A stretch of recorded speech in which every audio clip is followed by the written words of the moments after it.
ओम शांति। आज 24 अक्टूबर 2025 के बाबा के मधुर महावाक्य सुनेंगे। बाबा बोले, मीठे बच्चे, बाबा आए हैं तुम्हें घर की राह बताने। तुम आत्म अभिमानी होकर रहो तो यह राह सहज देखने में आएगी। प्रश्न, संगम पर कौन सी ऐसी नॉलेज मिली है जिससे सत्युगी देवताएं मोहजित कहलाएं? उत्तर, संगम पर तुम्हें बाप ने अमर कथा सुनाकर अमर आत्मा की नॉलेज दी। ज्ञान मिला, यह अविनाशी बना बनाया ड्रामा है। हर एक आत्मा अपना अपना पार्ट बजाती है। वह एक शरीर छोड़ दूसरा लेती है। इसमें रोने की बात नहीं। इसी नॉलेज से सत्युगी देवताओं को मोहजित कहा जाता है। वहाँ मृत्यु का नाम नहीं। खुशी से पुराना शरीर छोड़ नया लेते हैं। गीत, नयनहीन को राह दिखाओ। ओम शांति। मीठे मीठे रूहानी बच्चों प्रति रूहानी बाप कहते कि राह तो दिखलाता हूँ, परंतु पहले अपने को आत्मा निश्चय कर बैठो। देही अभिमानी होकर बैठो तो फिर तुमको राह बहुत सहज देखने आएगी। भक्ति मार्ग में आधा कल्प ठोकरें खाई हैं। भक्ति मार्ग की अथाह सामग्री है। अब बाप ने समझाया है, बेहद का बाप एक ही है। बाप कहते हैं, तुमको रास्ता बता रहा हूँ। दुनिया को यह भी पता नहीं कौन सा रास्ता बताते हैं। मुक्ति जीवन मुक्ति, गति सद्गति का मुक्ति कहा जाता है शांति धाम को। आत्मा शरीर बिगर कुछ भी बोल नहीं सकती। कर्मेंद्रियों द्वारा ही आवाज होता है, मुख से आवाज होता है। मुख न हो तो आवाज कहाँ से आएगा? आत्मा को यह कर्मेंद्रियां मिली है कर्म करने के लिए। रावण राज्य में तुम विकर्म करते हो, यह विकर्म छिछि कर्म हो जाते हैं। सतयुग में रावण ही नहीं तो कर्म अकर्म हो जाते हैं। वहाँ 5 विकार होते नहीं, उसको कहा जाता है स्वर्ग। भारतवासी स्वर्गवासी थे, अब फिर कहेंगे नर्कवासी। विषय वैतरणी नदी में गोता खाते रहते हैं। सब एक दो को दुख देते रहते हैं। अब कहते हैं, बाबा ऐसी जगह ले चलो जहाँ दुख का नाम न हो। वह तो भारत जब स्वर्ग था तब दुख का नाम नहीं था। स्वर्ग से नरक में आए हैं, अब फिर स्वर्ग में जाना है। यह खेल है। बाप ही बच्चों को बैठ समझाते हैं। सच्चा सच्चा सत्संग यह है। तुम यहाँ सत बाप को याद करते हो, वहीं ऊंचते ऊंच भगवान है। वह है रचता, उनसे वर्षा मिलता है। बाप ही बच्चों को वर्षा देंगे। हद का बाप होते हुए भी फिर याद करते हैं, हे भगवान, हे परम पिता परमात्मा, रहम करो। भक्ति मार्ग में धक्के खाते खाते हैरान हो गए हैं। कहते हैं, हे बाबा, हमको सुख शांति का वर्षा दो। यह तो बाप ही दे सकते हैं। सो भी 21 जन्म के लिए हिसाब करना चाहिए। सतयुग में जब इनका राज्य था तो जरूर थोड़े मनुष्य होंगे। एक धर्म था, एक ही राजाई थी। उनको कहा जाता है स्वर्ग सुखधाम। नई दुनिया को कहा जाता है सतो प्रधान। पुरानी को तमो प्रधान कहेंगे। हर एक चीज़ पहले पहले सतो प्रधान, फिर सतो रजो तमो में आती है। छोटे बच्चे को सतो प्रधान कहेंगे। छोटे बच्चे को महात्मा से भी ऊंच कहा जाता है। महात्माएं तो जन्म लेते फिर बड़े होकर विकारों का अनुभव करके घर बार छोड़ भागते हैं। छोटे बच्चे को तो विकारों का पता ही नहीं है, बिल्कुल इनोसेंट है, इसलिए महात्मा से भी ऊंच कहा जाता है। देवताओं की महिमा गाते हैं सर्वगुण संपन्न, साधुओं की यह महिमा कभी नहीं करेंगे। बाप ने हिंसा और अहिंसा का अर्थ समझाया है। किसको मारना, इसको हिंसा कहा जाता है। सबसे बड़ी हिंसा है काम कटारी चलाना। देवताएं हिंसक नहीं होते, काम कटारी नहीं चलाते। बाप कहते हैं, अब मैं आया हूँ तुमको मनुष्य से देवता बनाने। देवता होते हैं सतयुग में, यहाँ कोई भी अपने को देवता नहीं कह सकते। समझते हैं हम नीच पापी विकारी हैं, फिर अपने को देवता कैसे कहेंगे, इसलिए हिंदू धर्म कह दिया है। वास्तव में आदि सनातन देवी देवता धर्म था। हिंदू तो हिंदुस्तान से निकाला है उन्होंने, फिर हिंदू धर्म कह दिया है। तुम कहेंगे हम देवता धर्म के हैं तो भी हिंदू में लगा देंगे। कहेंगे हमारे पास कोलम ही हिंदू धर्म का है। पतित होने के कारण अपने को देवता कह नहीं सकते। अभी तुम जानते हो हम पूज्य देवता थे, अब पुजारी बने हैं। पूजा भी पहले सिर्फ शिव की करते हैं, फिर व्यभिचारी पुजारी बने। बाप एक है, उनसे वर्षा मिलता है, बाकी तो उन अनेक प्रकार की देवियाँ आती हैं, उनसे कोई वर्षा नहीं मिलता है। इस ब्रह्मा से भी तुमको वर्षा नहीं मिलता। एक है निराकारी बाप, दूसरा है साकारी बाप।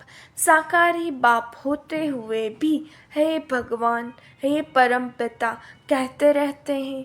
लौकिक बाप को ऐसे नहीं कहेंगे तो वर्षा बाप से मिलता है। पति और पत्नी हाफ पार्टनर होते हैं तो उनको आधा हिस्सा मिलना चाहिए। पहले आधा उनका निकाल, बाकी आधा बच्चों को देना चाहिए। परंतु आजकल तो बच्चों को ही सारा धन दे देते हैं। कोई कोई का मोह बहुत होता है, समझते हैं हमारे मरने के बाद बच्चा ही हकदार रहेगा। आजकल के बच्चे तो बाप के चले जाने पर माँ को पूछते भी नहीं। कोई कोई मातृस्नेही होते हैं, कोई फिर मातृद्रोही होते हैं। आजकल बहुत करके मातृद्रोही होते हैं, सब पैसे उड़ा देते हैं। धर्म के बच्चे भी कोई कोई ऐसे निकल पड़ते हैं जो बहुत तंग करते हैं। अब बच्चों ने गीत सुना, कहते हैं बाबा हमको सुख का रास्ता बताओ जहाँ चैन हो। रावण राज्य में तो सुख हो न सके। भक्ति मार्ग में तो इतना भी नहीं समझते कि शिव अलग है, शंकर अलग है। बस माथा टेकते रहो, शास्त्र पढ़ते रहो। अच्छा, इससे क्या मिलेगा? कुछ भी पता नहीं।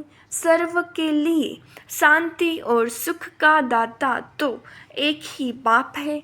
सतयुग में सुख भी है तो शांति भी है। भारत में सुख शांति थी, अब नहीं है, इसलिए भक्ति करते दर दर धक्के खाते रहते हैं। अभी तुम जानते हो शांति धाम सुख धाम में ले जाने वाला एक ही बाप है। बाबा हम सिर्फ आपको ही याद करेंगे, आपसे ही वर्षा लेंगे। बाप कहते हैं देह सहित देह के सर्व संबंधों को भूल जाना है। एक बाप को याद करना है, आत्मा को यहाँ ही पवित्र बनना है। याद नहीं करेंगे तो फिर सजाएं खानी पड़ेगी, पद भी भ्रष्ट हो जाएगा। इसलिए बाप कहते हैं याद की मेहनत करो। आत्माओं को समझाते हैं और कोई भी सत्संग आदि ऐसा नहीं होगा जहाँ ऐसे कहें है रूहानी बच्चों। यह है रूहानी ज्ञान जो रूहानी बाप से ही बच्चों को मिलता है। रूह अर्थात निराकार, शिव भी निराकार है ना। तुम्हारी आत्मा भी बिंदी है, बहुत छोटी, उनको फिर देख न सके सिवाय दिव्य दृष्टि के। दिव्य दृष्टि बाप ही देते हैं। भगत बैठ हनुमान गणेश आदि की पूजा करते हैं। अब उनका साक्षात्कार कैसे हो? बाप कहते हैं दिव्य दृष्टि दाता तो मैं ही हूँ। जो बहुत भक्ति करते हैं तो फिर मैं ही उनको साक्षात्कार कराता हूँ, परंतु इससे फ़ायदा कुछ भी नहीं, सिर्फ खुश हो जाते हैं। पाप तो फिर भी करते हैं, मिलता कुछ भी नहीं। पढ़ाई बिगर कुछ बन थोड़े ही सकेंगे। देवताएं सर्वगुण संपन्न हैं, तुम भी ऐसे बनो ना। बाकी तो वह है सब भक्ति मार्ग का साक्षात्कार। सचमुच श्री कृष्ण से जुलो, स्वर्ग में उनके साथ रहो। वह तो पढ़ाई पर है, जितना श्रीमत पर चलेंगे उतना ऊंच पद पाएंगे। श्रीमत भगवान की गाई हुई है। श्रीमत की श्री कृष्ण की श्रीमत नहीं कहेंगे, परम पिता परमात्मा की श्रीमत से श्री कृष्ण की आत्मा ने यह पद पाया है। तुम्हारी आत्मा भी देवता धर्म में थी, अर्थात श्री कृष्ण के घराने में थी। भारतवासियों को यह पता नहीं है कि राधा कृष्ण आपस में क्या लगते थे। दोनों ही अलग अलग राजाई के थे। फिर स्वयंवर के बाद लक्ष्मी नारायण बनते हैं।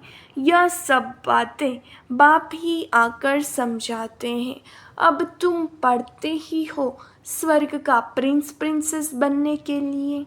प्रिंस प्रिंसेस का जब स्वयंवर होता है तब फिर नाम बदलता है, तो बाप बच्चों को ऐसा देवता बनाते हैं। अगर बाप की श्रीमत पर चलेंगे तो तुम हो मुख वंशावली, वह है कुख वंशावली। वह ब्राह्मण लोग हथियाला बांधते हैं काम चिता पर बिठाने का। अभी तुम सच्ची सच्ची ब्राह्मणियाँ काम चिता से उतार ज्ञान चिता पर बिछाने हथियाला बांधते हो, तो वह छोड़ना पड़े। यहाँ के बच्चे तो लड़ते झगड़ते पैसा भी सारा बर्बाद करते हैं। आजकल दुनिया में बहुत गंद है, सबसे गंदी बीमारी है बाइस्कोप। अच्छे बच्चे भी बाइस्कोप में जाने से खराब हो जाते हैं, खराब हो पड़ते हैं। इसलिए बीके को बाइस्कोप में जाना मना है। हाँ, जो मजबूत है उनको बाबा कहते हैं। वहाँ भी तुम सर्विस करो, उनको समझाओ। यह तो है हद का बाइस्कोप। एक बेहद का बाइस्कोप भी है। बेहद के बाइस्कोप से ही फिर यह हद के झूठे बाइस्कोप निकले हैं। अभी तुम बच्चों को बाप ने समझाया है मूल वतन जहाँ सभी आत्माएं रहती हैं, फिर बीच में है सूक्ष्म वतन, यह है साकार वतन। खेल सारा यहाँ चलता है, यह चक्र फिरता ही रहता है। तुम ब्राह्मण बच्चों को ही स्वदर्शन चक्रधारी बनना है, देवताओं को नहीं। परंतु ब्राह्मणों को यह अलंकार नहीं देते हैं, क्योंकि पुरुषार्थी है। आज अच्छे चल रहे हैं, कल गिर पड़ते हैं, इसलिए देवताओं को दे देते हैं। श्री कृष्ण के लिए दिखाते हैं स्वदर्शन चक्र से अकासुर बकासुर आदि को मारा। अब उनको तो अहिंसा परमो धर्म कहा जाता है। फिर हिंसा कैसे करेंगे? यह सब है भक्ति मार्ग की सामग्री। जहाँ जाओ शिव का लिंग ही होगा। सिर्फ नाम कितने अलग अलग रख दिए हैं।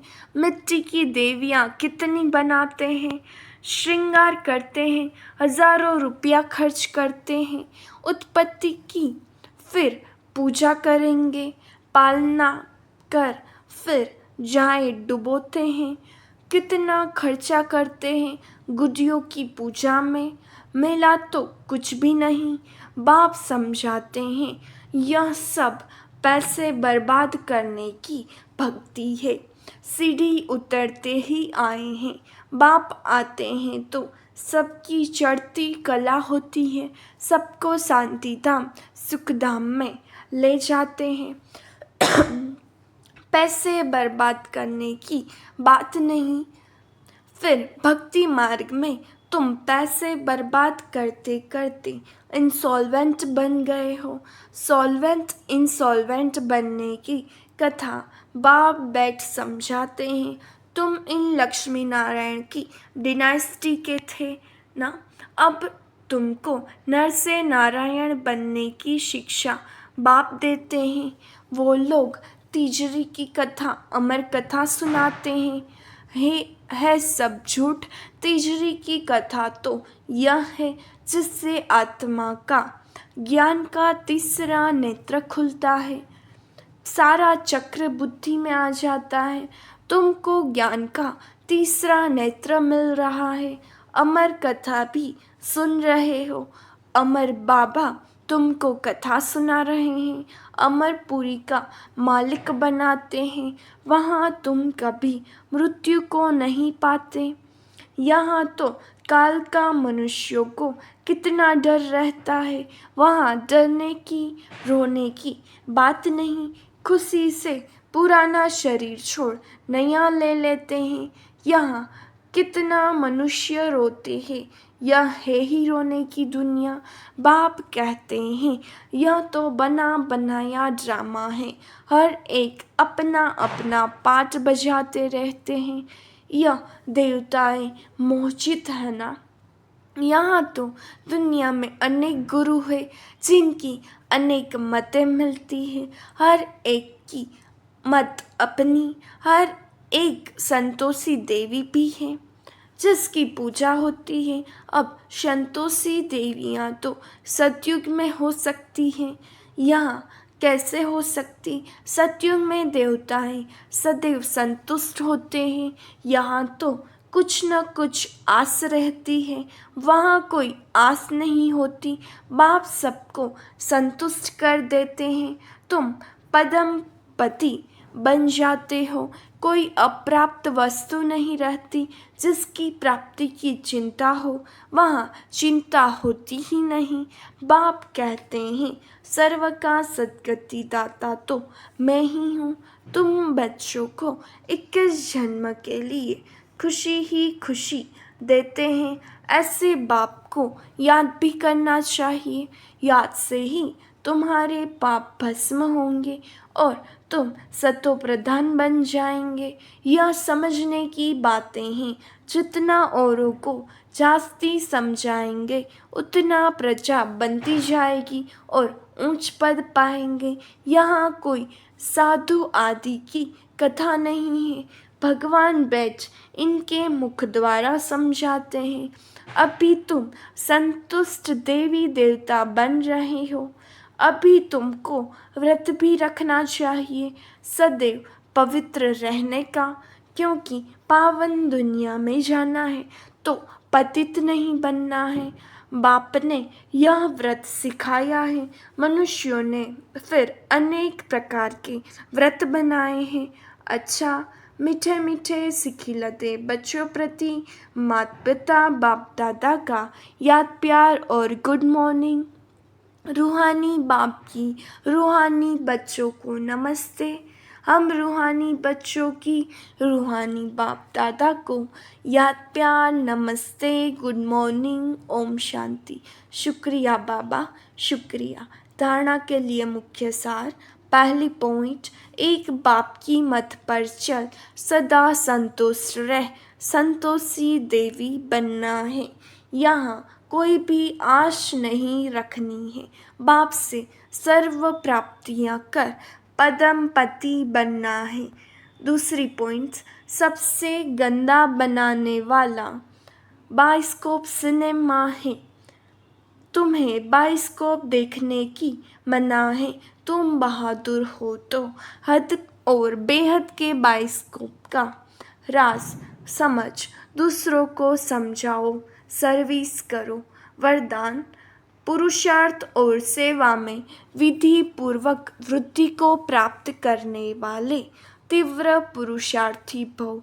ब्राह्मण अर्थात विधि पूर्वक जीवन। कोई भी कार्य सफल तब होता है जब विधि से किया जाता है। अगर किसी भी बात में स्वयं के पुरुषार्थ या सेवा में वृद्धि नहीं होती है तो जरूर कोई विधि की कमी है। इसलिए चेक करो कि अमृत वेले से रात तक मनसा वाचा कर्मणा व संपर्क विधि पूर्वक रहा, अर्थात वृद्धि हुई। अगर नहीं तो कारण को सोचकर निवारण करो, फिर दिल शिकस्त नहीं होंगे। अगर विधि पूर्वक जीवन है तो वृद्धि अवश्य होगी और तीव्र पुरुषार्थी बन जाएंगे। स्लोगन, स्वच्छता और सत्यता में संपन्न बनना ही सच्ची पवित्रता है। अव्यक्त इशारे, स्वयं और सर्व के प्रति मनसा द्वारा योग की शक्तियों का प्रयोग करो। जहाँ वाणी द्वारा कोई कार्य सिद्ध नहीं होता है तो कहते हैं यह वाणी से नहीं, समझेंगे शुभ भावना से परिवर्तन होंगे। जहाँ वाणी कार्य को सफल नहीं कर सकती वहाँ साइलेंस की शक्ति का साधन शुभ संकल्प, शुभ भावना, नयनों की भाषा द्वारा रहम और स्नेह की अनुभूति कार्य सिद्ध कर सकती है। अच्छा, ओम शांति।